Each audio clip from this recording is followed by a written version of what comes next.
Hey Chief TV viewers, this is Heidi Facklam with The Signal. Here's your national news. A 5-year-old Alabama boy who was reported missing by his mother in 2002 has been found safe and unharmed in Ohio. Julian's father, Bobby Hernandez, who was supposed to take Julian to preschool, instead fled the area with the boy. Bobby Hernandez was arrested at his home on November 2nd. Investigators say that the father and son had been living together since the abduction. Around 1,000 bees took flight this past week, but in a different manner than you may think. An American Airlines flight in Texas was infested with the bugs, causing chaos and commotion and also delaying the flight for more than an hour. The police said that the queen bee had flown into the airliner's wing while the plane was awaiting departure. Luckily, a local beekeeper captured the queen and escorted her out, and her thousands of followers flew behind. Pedro Bruno, a Texan burglar, was arrested recently with very cute evidence. 11-year-old Rachel's detailed stick figure drawing depicted a suspicious-looking man who the police then identified as Bruno. Rachel is a true hero. Now to call in with your local news.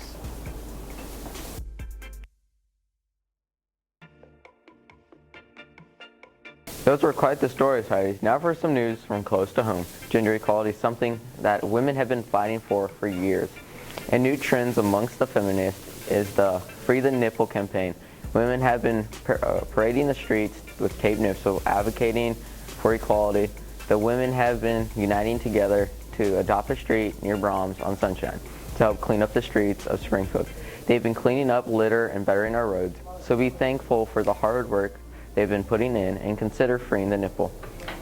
During the 4th annual Stick a Fork in Cancer fundraiser, local businesses are giving back by donating a portion of their proceeds to the American Cancer Society. All you have to do is eat out at a participating location. 10 and 20% of the bill will go to the Cancer Society and provide wings and turbans to cancer patients nationwide. Hard winds swept through the Springfield area recently, causing a lot of destruction. The power lines along Glenstone were split in half and lay across the road, proving to be quite the obstacle for the local drivers. Utility workers quickly cleaned up the mess and worked on regaining power to the local homes and businesses. Nobody knows what to expect from Missouri's weather. Now with Brett with National Sports.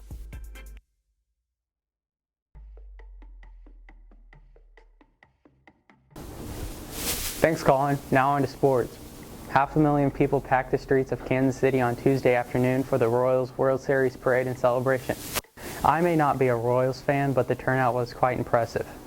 Speaking of the World Series, Taco Bell promised free AM Crunch Wraps to all morning customers on November 5th if a base was stolen during one of the first 2 games of the World Series.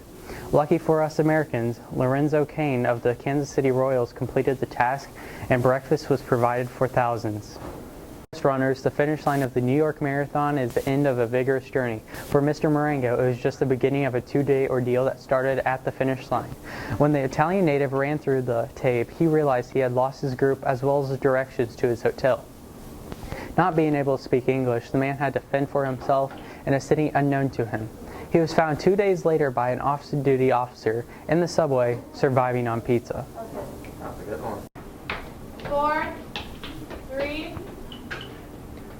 Connor McDavid, the Oilers' star rookie forward, he will be out indefinitely because of a broken collarbone. Oilers general manager Peter Cirelli told a news conference that McDavid's injury from Tuesday night in the Oilers' victory 4-2 over the Philadelphia Flyers will keep him off the ice for months.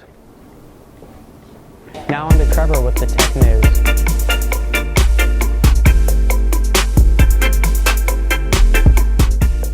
Thanks, Brett. All you teens, listen up. The anticipation is over for Back to the Future's predicted self-lacing shoes. After this past October 21st, the day that Marty goes in the future in the movie, Nike previewed their new Air Mags to the Mags use a system that automatically tightens the laces around the foot and also constricts the strap around the ankle. Each shoe contains a motorized system where the laces and straps are tightened by winding spools. A rising trend starting in technology is a self-balancing smartboard. The science behind it is pretty simple. Each wheel is motorized separately, allowing for smooth and separate turning actions. To operate the board, you press down with your toes to go forward and down on your heels to go back. Some boards' price ranges from $400 to $1,200. The top speed for these boards is somewhere around 10 to 12 miles per hour, depending on which one you get.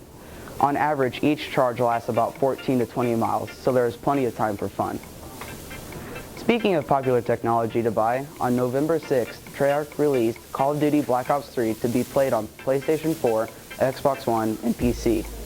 Black Ops 3 is the sequel to Black Ops 2 and is also the 12th installation to the Call of Duty franchise.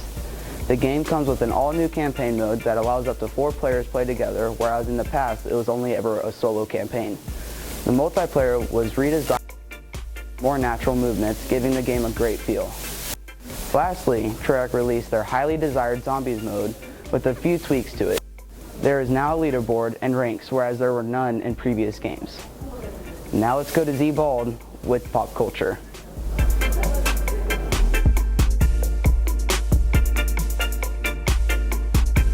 Thanks, Trev. Now for a peek into pop culture. These past few weeks have been controversial for YouTube, from the premiere of Adele's new music video to the announcement of YouTube Red. YouTube Red is the newest program for YouTube and Google that is supposedly a transformational announcement, but it may be for the worse. Peter Fader says Google was on the fence for a while with YouTube subscription. It is a watershed moment for it to offer paid content. While some like the new idea, others think it will be the decline of YouTube. Subscribers and regular watchers are afraid that this new YouTube Red will eventually rid of the free YouTube and enforce a pay-only service. Many are against the idea of paying for something that was once free to use, but YouTube Red will actually benefit YouTubers with a cash payroll and not based on ads. It will become difficult for new users to gain followers with the YouTube Red update, and the user population of YouTube may decline rapidly. Whatever the outcome may be, YouTube may not be for you anymore. I'm Zoe Baldwin with Chief TV, and this was The Signal. Thanks for watching.